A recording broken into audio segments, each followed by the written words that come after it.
Chapter 39. Economics and the Essential Problems of Human Existence. 1. Science and Life. It is customary to find fault with modern science because it abstains from expressing judgments of value. Living and acting man, we are told, has no use for Wertfreiheit.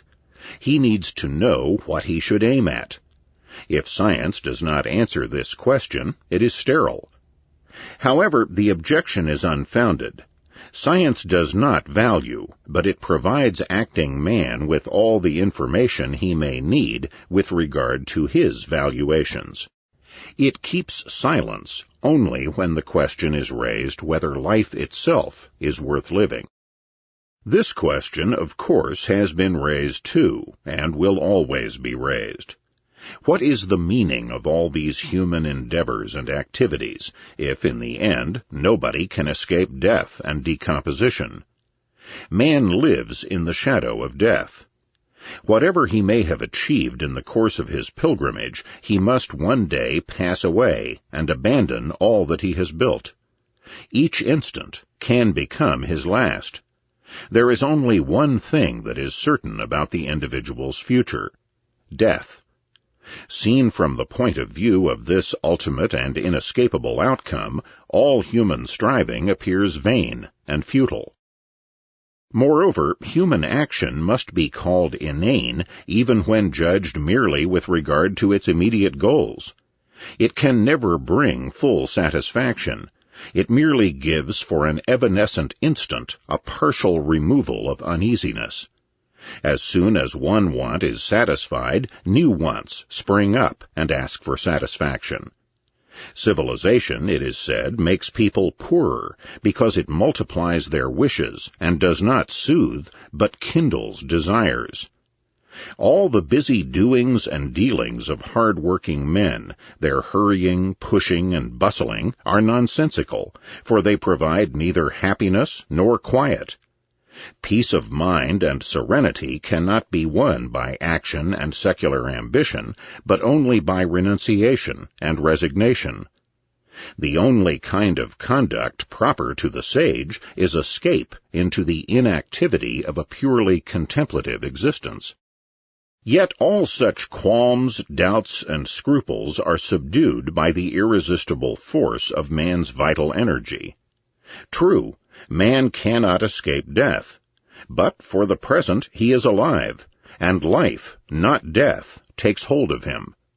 Whatever the future may have in store for him, he cannot withdraw from the necessities of the actual hour.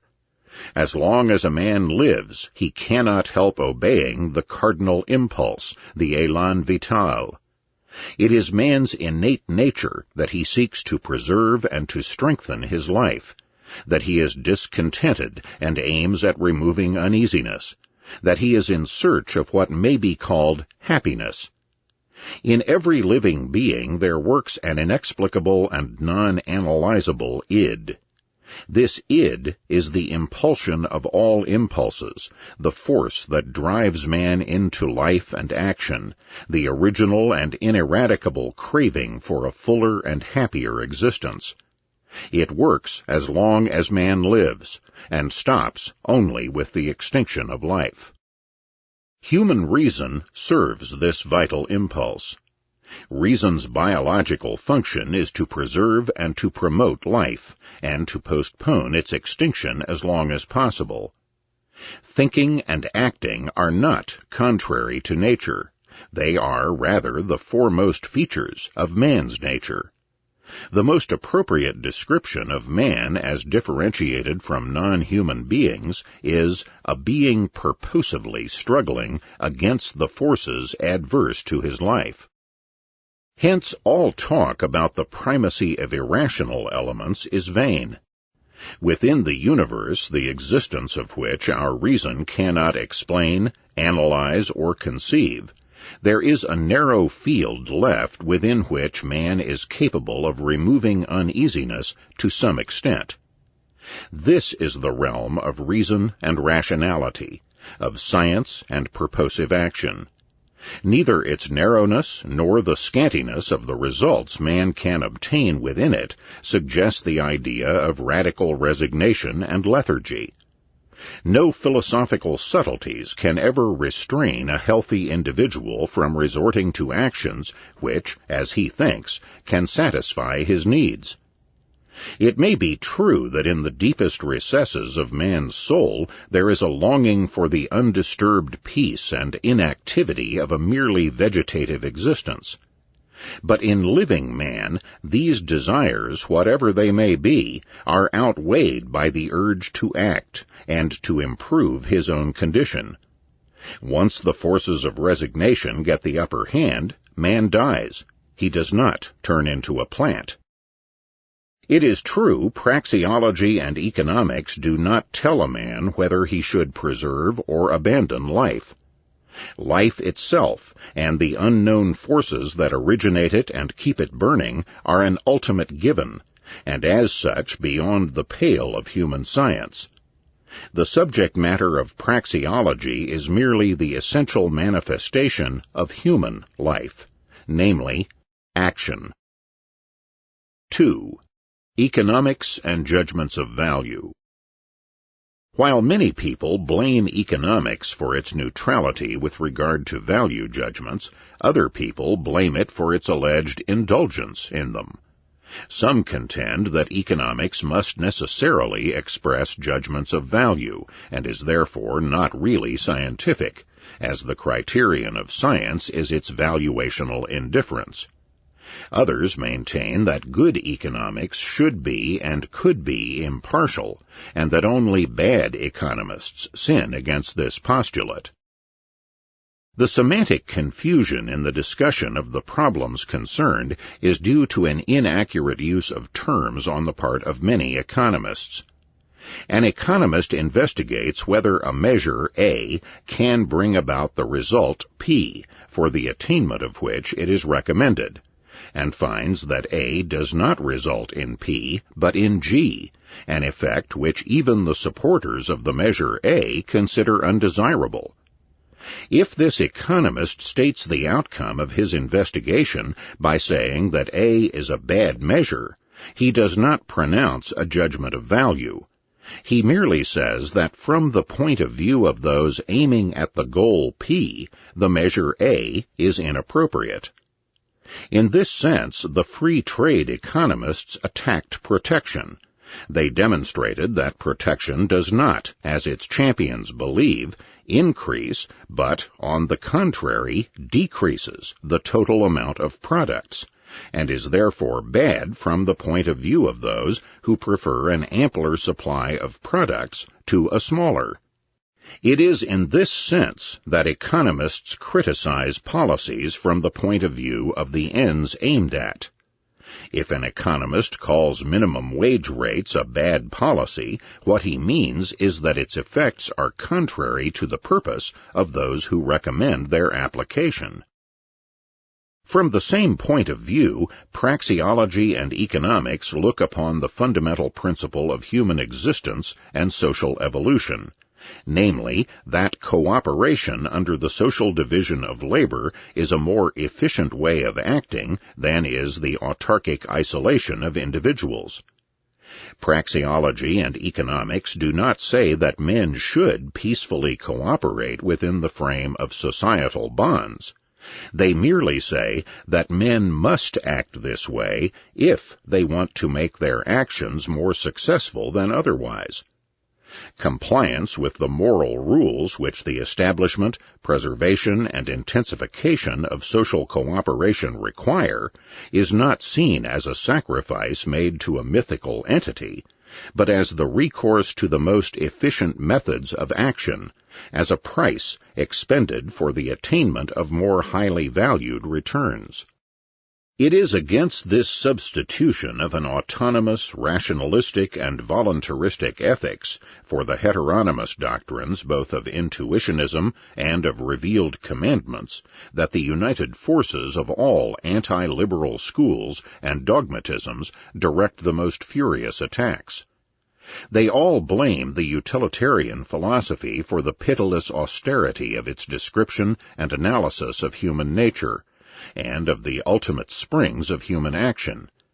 It is not necessary to add anything more to the refutation of these criticisms which every page of this book provides. Only one point should be mentioned again, because on the one hand it is the acme of the doctrine of all contemporary Pied Pipers, and on the other hand it offers to the average intellectual a welcome excuse to shun the painstaking discipline of economic studies. Economics, it is said, in its rationalistic prepossessions, assumes that men aim only, or first of all, at material well-being. But in reality, men prefer irrational objectives to rational ones.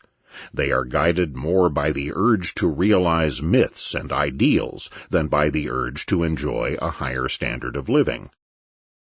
What economics has to answer is this. 1. Economics does not assume or postulate that men aim only or first of all at what is called material well-being. Economics, as a branch of the more general theory of human action, deals with all human action, that is, with man's purposive aiming at the attainment of ends chosen, whatever these ends may be. To apply the concept rational or irrational to the ultimate ends chosen is nonsensical. We may call irrational the ultimate given, namely, those things that our thinking can neither analyze nor reduce to other ultimately given things. Then, every ultimate end chosen by any man is irrational. It is neither more nor less rational to aim at riches like Croesus than to aim at poverty like a Buddhist monk. 2. What these critics have in mind when employing the term rational ends is the desire for material well-being and a higher standard of living. It is a question of fact whether or not their statement is true that men in general, and our contemporaries especially, are driven more by the wish to realize myths and dreams than by the wish to improve their material well-being. Although no intelligent being could fail to give the correct answer, we may disregard the issue. For economics does not say anything either in favor of or against myths. It is perfectly neutral with regard to the labor union doctrine, the credit expansion doctrine, and all such doctrines as far as these may present themselves as myths and are supported as myths by their partisans. It deals with these doctrines only as far as they are considered doctrines about the means fit for the attainment of definite ends. Economics does not say labor unionism is a bad myth. It merely says it is an inappropriate means of raising wage rates for all those eager to earn wages. It leaves it to every man to decide whether the realization of the labor union myth is more important than the avoidance of the inevitable consequences of labor union policies. In this sense, we may say that economics is apolitical or non-political, although it is the foundation of politics and of every kind of political action. We may furthermore say that it is perfectly neutral with regard to all judgments of value, as it refers always to means, and never to the choice of ultimate ends. 3. Economic cognition and human action. Man's freedom to choose and to act is restricted in a threefold way. There are, first, the physical laws to whose unfeeling absoluteness man must adjust his conduct if he wants to live. There are, second, the individual's innate constitutional characteristics and dispositions, and the operation of environmental factors. We know that they influence both the choice of the ends and that of the means, although our cognizance of the mode of their operation is rather vague. There is, finally, the regularity of phenomena with regard to the interconnectedness of means and ends, namely, the praxeological law as distinct from the physical and the physiological law. The elucidation and the categorial and formal examination of this third class of the laws of the universe is the subject matter of praxeology, and its hitherto best developed branch, economics. The body of economic knowledge is an essential element in the structure of human civilization. It is the foundation upon which modern industrialism and all the moral, intellectual, technological, and therapeutical achievements of the last centuries have been built. It rests with men whether they will make the proper use of the rich treasure with which this knowledge provides them, or whether they will leave it unused. But if they fail to take the best advantage of it and disregard its teachings and warnings, they will not annul economics. They will stamp out society and the human race.